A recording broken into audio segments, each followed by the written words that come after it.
Yeah, good morning. This is Bang Bang Rahill, and please press the like button and subscribe. A lot of people have gone on my comments asking about Billy Williams. And listen, Billy Williams is a nice guy.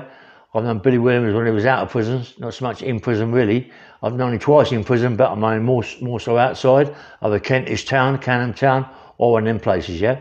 He's all right, Bill. I used to like going to boxing shows with him, and he can have a fight. Listen, Bill could have a fight. He wasn't afraid of no man. I mean, no man. He wasn't afraid of no one because he could fight. He could fight. He went to the States. I think he went to the States with Jarvis, not Jarvis there. I forget, Angelo Dundee. I think it was Angelo Dundee went over there with to train and to sign papers. And he come back to England and he mucked it all up, mate. I don't know why he come back to England because he was doing all right in the States, yeah. I'd love to see his pictures. I'd love to see his videos of him boxing in the States, but I heard he was a bit in the mark. I mean, he come back to England. I don't know if I think he lost his licence over getting nicked for something, which we all do. I lost mine. I didn't get a licence, but I was right on the borders of getting a licence, and the judge stopped mine. But this is what they do. They take something away from you that is the only thing in your life that you've got that can make you money. They don't want to see that. They don't like violence. In the old days, there was a couple of judges, Argyle, I think it was Argyle or Abdullah. It was either Argyle, I think it was Argyle, as it happens. That he was a director of a boxing company, and if you went in front of him for anything to do with violence, and you was a boxer, you get it whooped up you.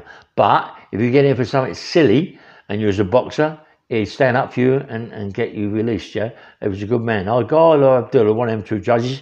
People watching my podcast so know, yeah? But Bill, I like Bill. When we got in, me and him got in prison, we was a handful. And anybody that is in there doing something naughty, we sort them out. Anybody that was selling drugs, we'd take it off them. That's what we would do. And we had plenty of food.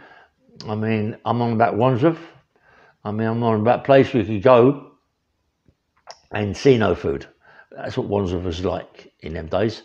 But with us, you could go in our cell, open our cupboards, and there'd be loads of tins of food, beer, every things, and we ate well. We ate really, really well. I was on the hot plate anyway, so I could go down to the kitchen and give someone some tobacco or some puff and get something put on my trolley that was nice, you know what I mean, for me and Bill. So that we had it sweet in there. We had it really sweet, but I'm a bit gutted that Bill died. I've talked to his cousins and that, and about Bill. And people have asked me, anybody out there got any pictures of Billy Williams? Could they send them to me, and I can forward them onto his cousins or the people who are asking for them, yeah? Because Bill was a proper man. I love Bill. Anyway, rest in peace, Billy Williams. And there's other people that I've met. I mean, I've met a lot. Alan Dixon. I mean, I've said it all before, but Alan, I want to say it again. Alan Dixon, proper nice guy. Me and Alan had some laughs. I mean, everybody that was anybody in prison when Alan Dixon was about, we used to have a laugh, yeah? Because Alan Dixon was a joke all day long. He never stopped singing. He was a proper singer. He'd take the piss out of the screws. He'd knock the hats off the head. Yeah. And there was another guy in Albany, yeah, Frankie Kerrigan. I don't know if everybody remembers Frankie Kerrigan. Frankie Kerrigan is a fat guy, and he never give a monkeys about screws, yeah. He would like bump with his belly and call them all sorts of names and nick their hats and one man a nick. Frankie Kerrigan. Anybody that was in Albany in 74 upwards, can remember Frankie Kerrigan. Nice fella. I liked old Frank, yeah. Pat was there in 74. Pat, very close with Pat when I come out. Nice fella, Pat. There was what's it called? Parky and Johnny Barry, the Barry brothers. They were there. There was Georgie. There was people in there, mate, that made me cry. But I'll tell you what, there was a lot of in there. It was acid, yeah, acid, and it used to be Johnny Barry and Parky Barry used to bring it in, yeah. How they got it in King Edward's cigar tubes, yeah. Obviously, they just stick up their arse, but it's very painful. I should imagine if it ain't, you're in trouble. But anyway, yeah, those were bringing in like that, acid tabs. And everybody be buzzing around the neck like a lunatic. I'm on about buzzing. Everybody be lunatics, mate. Because in Albany, you was allowed out, if you pressed a button at certain times, you're allowed out for 10 minutes. So that means you go to people's cell and say, listen, I'll put your flask outside your cell, or put something else outside your cell, put things under the door. But you had to be careful in Albany prison because it was all cameraed up as well, yeah? But that was a good prison, Albany. I liked Albany in the 74s. 70 areas up to where I've got Shanghaied out there on a 1074. But good nick. It was a good nick, but I ruined it by bashing a screw up. But that's life. That's what happens. You never know what tomorrow brings. You know, you lay in your cell and you wake up and all of a sudden, click, something happens and you're banged up for longer and you try to kill you, yeah? Which they did me, yeah? But it never happens because my mum was behind me. Stood behind me. I mean, listen, I see films, yeah, like the Essex Boys, you know. What have they done? The Essex Boys, what are they? You know what I mean? I mean, come on, it's like, I've been in prison most of my life, yeah. I ain't a big thing, mate, to get nicked all the time or whatever.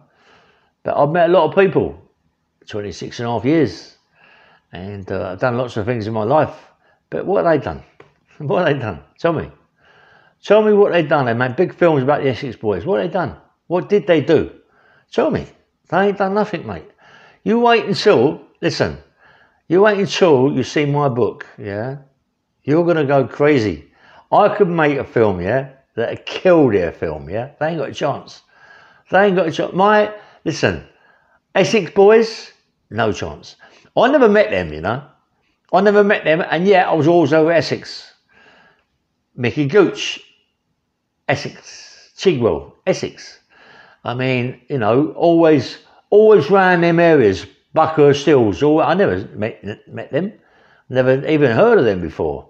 Only heard of them like on the old television. I got a Fire Stick with all videos on it, and I hear about the Essex Boys. And I look at it and I think, are they real? Are they for real?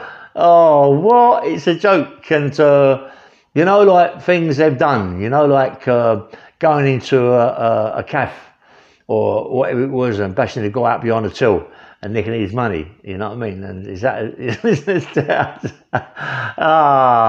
mate, you won't just see my videos, mate. You won't just see my book. I mean, it's not the point. How anybody go, when my book comes out, yeah, and they read my book, they'll be on my case 24/7, believe me. You know, listen, they've written a film. They've done a film with the Essex Boys. I mean, most of them are dead now. I think there's one still alive, I'm not quite sure.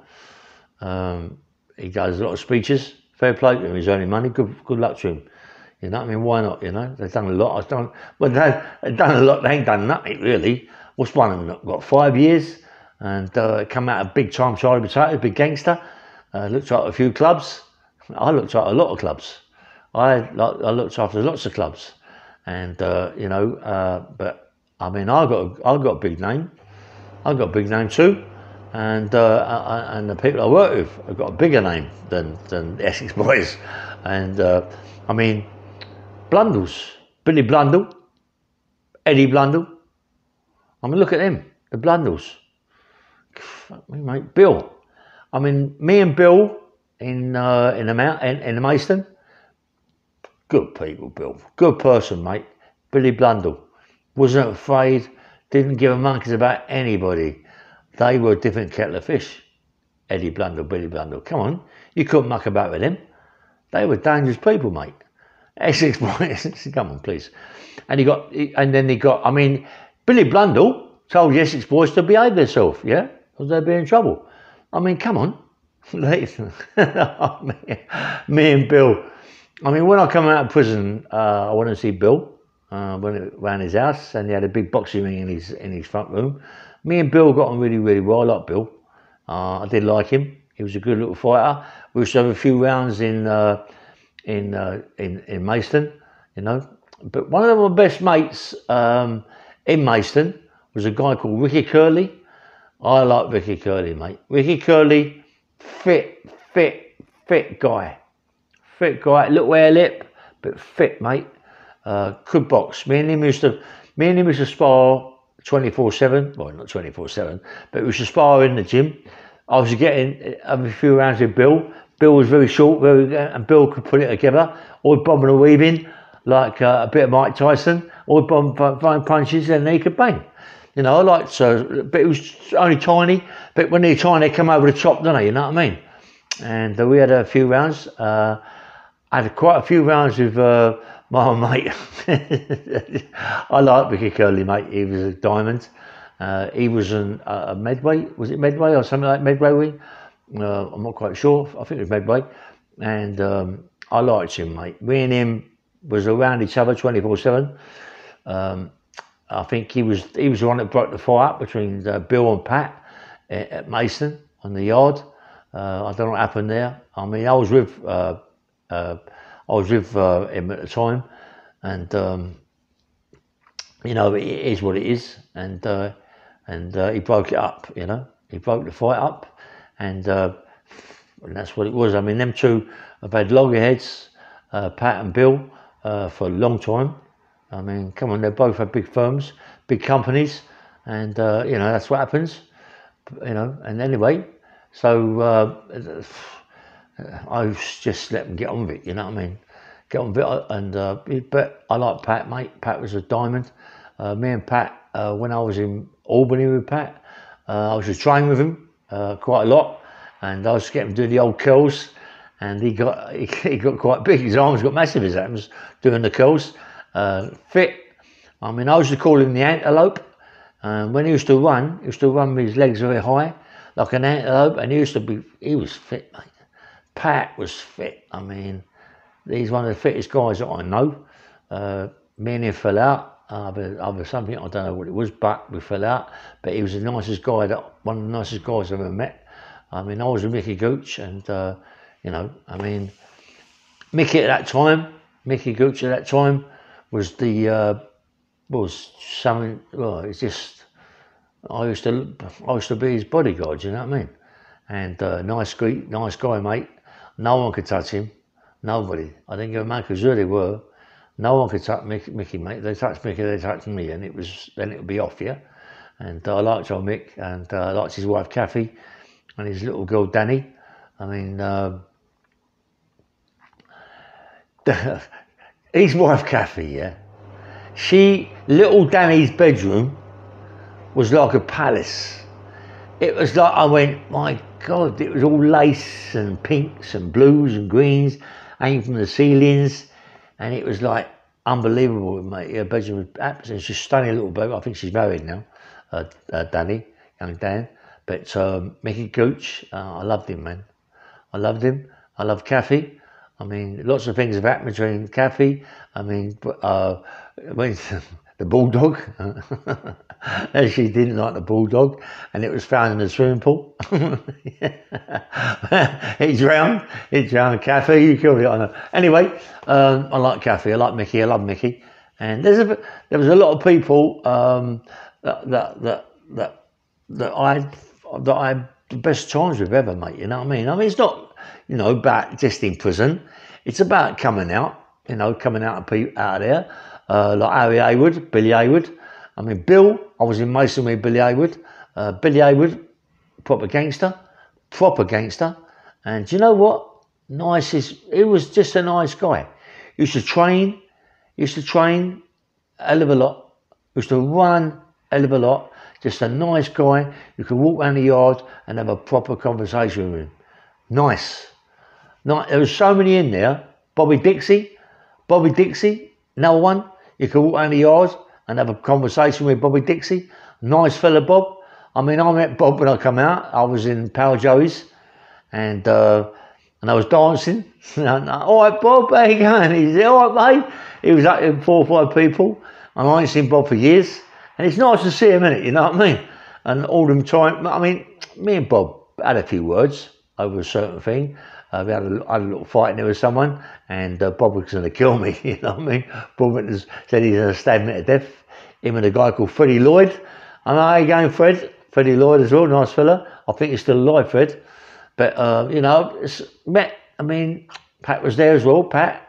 I mean, I've met some nice people, man. People that just nice. Just, do you know, like, listen.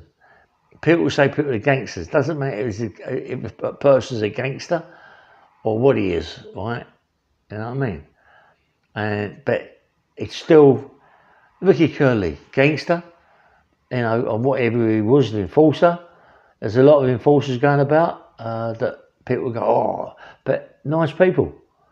Why are we not nasty? We're only nasty to people we go and get the money from. We're not nasty to other people. We're good to people, as happens. You know, we're good to people. We give people our money. We look after people. We give people who've got no money, yeah? And that's the difference between us and arseholes. You know what I mean? Come on, none of us one of them sort of people, you know what I mean? Let's say they cross the line. You can't cross the line. You know what I mean? We do things that no one else would do. And the consequences are you get put in prison. You know? And if you can't do your time, mate, don't do any crime. It's as easy as that. You know what I mean? You've got people in there crying their eyes open. Well, don't do the crime. Because if you can't do the time, don't do the crime, because that's what it's all about. You know, don't forget. If you're going to do something, think about the consequences after. What can happen? This is why now, mate, I ain't doing nothing. All I do is my book. I'm doing my book, get that sorted, yeah? Get that out of the way, and then perhaps do a film. Why not? I'm better than the Essex boys, mate. Believe me, my book, if I do a film, it's 10 times better than that. Listen, I've done things they couldn't even think about, you know what I mean? Cocaine, all that. I mean, I was on the crack for 8 years. 8 years. 8 years on the crack. I was like listen, I was an army by myself. I don't need 10 people, 5 people to do I was me. Just me alone. Me alone. I didn't need 10 people, 5 people driving around, bashing people up, torturing them for what? You know what I mean? I was different, yeah? But that's it, innit? That's what they do. And they made a couple of films of it, and I'm really pleased that it's at the front for them, yeah? I'm really pleased that they've gone forward. Why not? But, you know, I feel that I'm better than them. I feel my book's going to be 10 times better than theirs. 10 times, you'll love it. People are going to love it when they know about all the people I've known. But come on, listen. Today there ain't no one. Today there ain't no faces. No, there ain't no more. It's all gone. Years ago, going to prison, respect for every people. Now, no one's losing anybody. Years ago, you used to go in a pub and there'd be people in the pub. All right, mate. Yeah, what, mate? Now it's like, everybody's in cloud cuckoo fucking land. No one knows what's going on no more, you know what I mean? It's like different. It's played out, mate. Life's changed. It's changed. You know what I mean? The people... Anyway, look. I've got so many stories to tell, yeah? And I don't want to spoil things, but there's things in my book you're going to love, you know? There's things in my book you will love, you know? And anybody out there that can write a book like my book, never. You can't do it, mate. You can't do it. You can't do it, mate. Mine's been from the age of 4 to 5 up to the age I am now, yeah? You know what I mean? And it's all stories. Stories that'll knock you silly, mate. All right? Anyway, please like and subscribe, and press the like button and subscribe. Thank you very much for all the subscribers you give me and the views. I appreciate that. And take care. Have a nice day, and later.